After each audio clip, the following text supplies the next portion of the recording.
Assalamu alaikum everyone. Welcome back to Infinite Statistics. You're watching the sixth video of how to use IBM SPSS for beginners. In this video, we're gonna learn how to compare the means or how to perform a hypothesis to check the differences between the means using the IBM SPSS.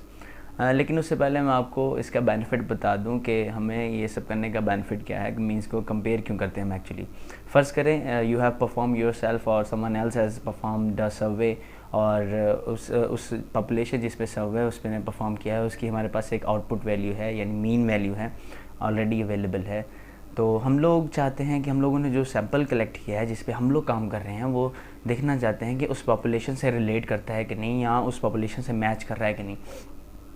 तो हम लोग अपने sample से mean calculate करते हैं, hypothesis के ज़रिए mean calculate करते हैं और उसको फिर कंपेयर करते हैं जो ऑलरेडी एनालाइज्ड मीन पड़ा है हमारे पास, यहाँ जो सर्वे का मीन पड़ा है उसके साथ कंपेयर करते हैं और देखते हैं कि वो मीन्स दोनों मैच कर रहे हैं या नहीं, to check if our sample is related या matching to the population that already has been under the सर्वे.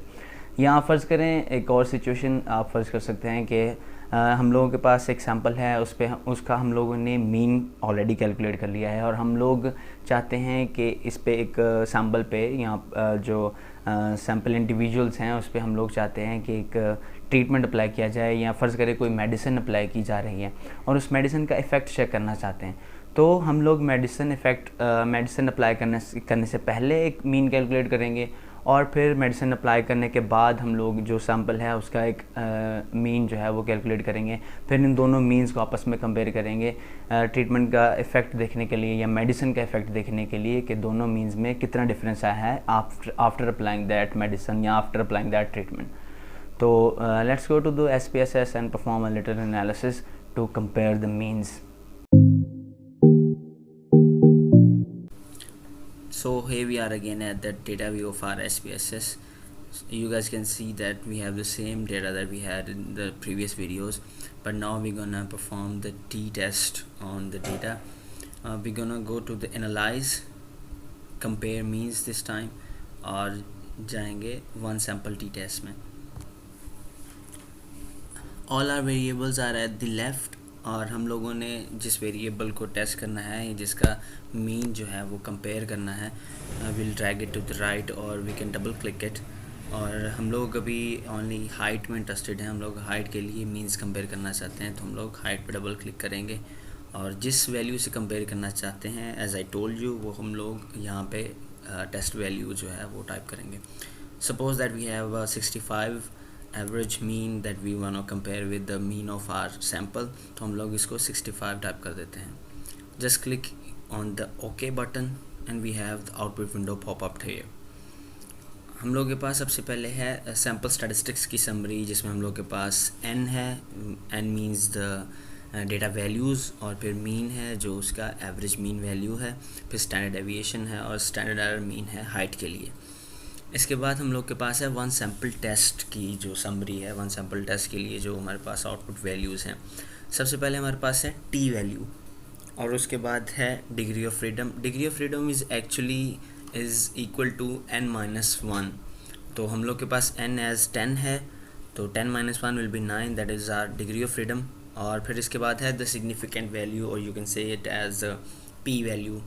फिर हम लोग के पास मीन डिफरेंसेस है और हम लोग के पास है confidence interval of the differences. So there are three ways of checking the outputs or checking the results. और यहाँ आप कह सकते हैं कि हम लोगों के पास जो आउटपुट आई है उसको एनालाइज किस तरह करना है. उसके तीन तरीके हैं. पहला तरीका ये है कि हम लोगों के पास जो टी वैल्यू है जो हम लोगों ने कैलकुलेट की है यूजिंग दी SPSS, जो आपको टेबल में नज़र आ रही है, उसको हम लोग कंपेयर करते हैं स्टूडेंट्स टी टेबल की वैल्यू के साथ. स्टूडेंट टी टेबल जो आपकी स्क्रीन पे भी आपको नज़र आ रहा है, इसमें हम लोगों के पास स्पेसिफ़िक अल्फ़ा के लिए, स्पेसिफ़िक डिग्री ऑफ फ्रीडम के लिए एक वैल्यू होती है जिसको एक्चुअली क्रिटिकल वैल्यू भी बोलते हैं. तो इस अल्फ़ा पे जो क्रिटिकल वैल्यू है, जो 0.05 पे जो क्रिटिकल वैल्यू है, हम लोग इसको कंपेयर करेंगे जो टी स्टैटिस्टिक हम लोगों ने वैल्यू कैलकुलेट की है इसके साथ. अगर तो क्रिटिकल वैल्यू से जो हमारी टी स्टैटिस्टिक की वैल्यू है बड़ी आ जाए तो हम लोग कहते हैं कि जी हमारे पास जो है वो सिग्निफिकेंट रिजल्ट्स हैं, या इस सिचुएशन में हम लोग कहेंगे कि जो हमारे पास जो मीन्स हैं वो एक दूसरे से डिफरेंट हैं। लेकिन अगर जो टी स्टैटिस्टिक वैल्यू है वो क्रिटिकल वैल्यू से छोटी आ जाए तो इसका मतलब ये है कि ये एक्सेप्टेंस रीजन में आ रही है, वैल्यू एक्सेप्टेंस रीजन में लाई कर रही है। तो इसका मतलब ये होता है कि जो हमारे पास रिजल्ट्स हैं वो इनसिग्निफिकेंट हैं, या इस सिचुएशन में हम लोग कहेंगे कि हमारे पास जो मीन्स हैं वो सिमिलर टू ईच अदर हैं। एक और जो दूसरा मेथड है वो ये तरीका है कि हम लोगों के पास जो सिग्निफिकेंट वैल्यू है या जो जिसको हम पी वैल्यू कहते हैं, इसको हम लोग कंपेयर करते हैं डायरेक्टली अल्फ़ा के साथ, दैट इज़ वी हैव 0.05। अगर हम लोगों की जो पी वैल्यू है वो अल्फ़ा से बड़ी आ जाए, 0.05 से बड़ी आ जाए, तो हम लोग कहते हैं the results are insignificant, means that the means we are dealing with are similar to each other, और you can say they are not different from each other. तीसरा जो इसका प्रोसेस है वो ये है कि हम लोगों के पास एक कॉन्फिडेंस इंटरवल आ चुका है। टेबल में आप लोगों ने देखा कि कॉन्फिडेंस इंटरवल आ चुका है हाइपोथेसिस के रिजल्ट्स में।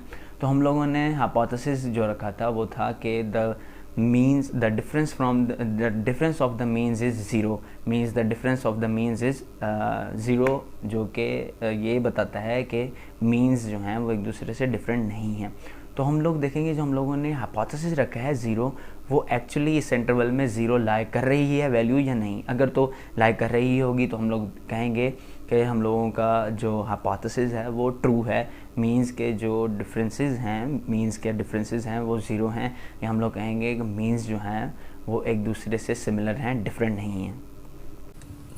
So talking about the t value, in the students t distribution table we have a t value for 9 degree of freedom is 2.262, and in the sample that we have tested here we have t value for this is 1.057, that is a far smaller value than the students t table. So हम लोग कहेंगे कि the means are not different, or we can say that the means are not significant, or the means are same as we have compared. और इसके बाद है हमारे पास significant value, you can call it as the p value. इसको हम लोग compare करते हैं अल्फ़ा के साथ। The standard alpha use by the statisticians और द रिसर्चर्स इज 0.05। हम लोग देख सकते हैं कि हम लोगों के पास यहाँ पे सिग्निफिकेंट वैल्यू है 0.318, जो कि 0.05 अल्फ़ा से बड़ी है। So we say that the means are not different from each other. इसके बाद there is an other way I have told you कि हम लोग कॉन्फिडेंस इंटरवल को कंपेयर करते हैं। कॉन्फिडेंस इंटरवल को देखते हैं कि हम लोगों की जो हाइपोथेसिस वैल्यू है वो कॉन्फिडेंस इंटरवल में लाई करती है कि नहीं। हम लोगों का जो हाइपोथेसिस था वो था कि the difference of the means is 0, यानी कि means are not different from each other. और हम लोग देख रहे हैं कि the lower value of the interval is -0.91 and the upper value is +2.51, means के जो हम लोगों का हाइपोथेसिस वैल्यू है 0 वो इस इंटरवल में लाई कर रही है। That also means that our means और the compared means we have are not different from each other, or they are equal to each other. So as you guys have seen, this was a easy and simple process to do, और इंशाल्लाह अगली कुछ videos में भी हम लोग जो है वो फर्दर टी टेस्ट जो है अप्लाई करेंगे और फर्दर मीन्स जो है वो कंपैरिजन करेंगे। और इसके अलावा मैं इंशाल्लाह आप लोगों को मैन्युअली भी टी स्टैटिस्टिक वैल्यू निकालना सिखाऊंगा, या मैन्युअली भी हाइपोथेसिस परफॉर्म करना सिखाऊंगा, और आपको बताऊंगा कि इसके रिजल्ट्स जो हैं वो किस तरह से इंटरप्रेट करते हैं। जल्दी इंशाल्लाह मैं वीडियो अपलोड करूंगा। तब तक के लिए टेक केयर योरसेल्व्स। अल्लाह हाफ़िज़।